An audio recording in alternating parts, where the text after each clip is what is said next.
because we've announced the end in the beginning of the season, we're making a real drive to the end zone. And I think it's really powerful storytelling. The Constant is a really good example of that, where it's a love story, but it's a love story in a very Lostian way that deals with time and space and a lot of things. Between the island and the outside world, there's something that happens between that. I don't know what that is. What is that? The challenge of The Constant was to find a way visually that when Desmond was experiencing these transitions from one time to another, You okay? to find a way to not make it cheesy so that we could always visually show that this guy thinks he's somewhere else, but suddenly he's here. Yet we knew that the first few transitions should surprise the audience, and you shouldn't know what's happening to Desmond. And then slowly you learn with him what's happening. What the hell are you doing on your feet, Hume? The other challenge was to guide Ian's performance so that the level of hysteria, built. I like to sort of number scenes, like this is a 10, this is a 7, this is a 6, this is on certain levels, and I sort of expressed where I think the peaks were. And what I'm going to do on the freighter is I'm going to cut you on the freighter standing, and I'm going to do a steady cam shot that comes around you like this, and I'm going to continue around you here. Stand. All right, so you're just standing in the middle of the thing. I don't know these people. This is wrong. I'm not supposed to be here. 20, 21. Desmond's pretty nuts at the beginning, so he doesn't know where he is. He doesn't know who they are, and he's pretty out of it. The reality of all of a sudden being in a different time would, I'm sure would send people to a psychiatric hospital, because I know I would have freaked out. Desmond, are you all right? Who are you? How do you know my name? Well, we're in a naval base, I think. I think it might actually be a museum. There's planes all around us. We're one of the hangars.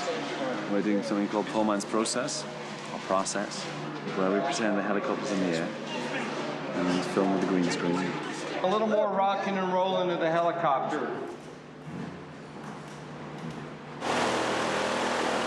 I'm making this chopper fly. We're at 2,000 feet. You better hold on there, buddy. Fans on. 3, 2, 1, action! Sit down. What am I doing here? What the hell's going on? Something's wrong with Desmond. How do you know my name? Hold it! Where is it? Hold up! Let go of me, Brian! Let go of me! And it should look pretty cool, I think. That Penelope? She told Charlie she didn't know about this boat, correct? Flying along, switches. And straight ahead. There we are, safely landed. Okay, another fun day on Lost. Are you Daniel Faraday? I think I've just been to the future. It could be just a dream. That was a big day's work. That was 2 very long, intense scenes. This is where I do the things Oxford clowns call. So you sent her to the future? Her consciousness, her mind. In your case, I'm guessing the progression is exponential.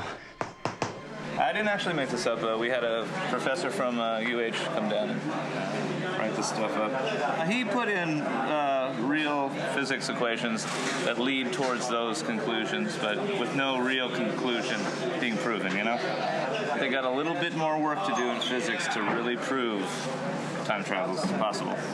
This episode, I have to say, is when I first read it, I was more scared of it than any other episode I could see was full of pitfalls, full of traps, because it could easily be terribly angsty and hammy and over the top.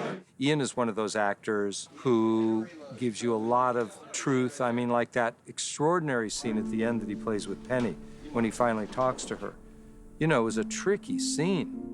That's his ultimate goal, to be reunited with Penny. That's all he can think about. It could have been schmaltzy and over the top, but his emotion is so truthful and so raw and so beautiful.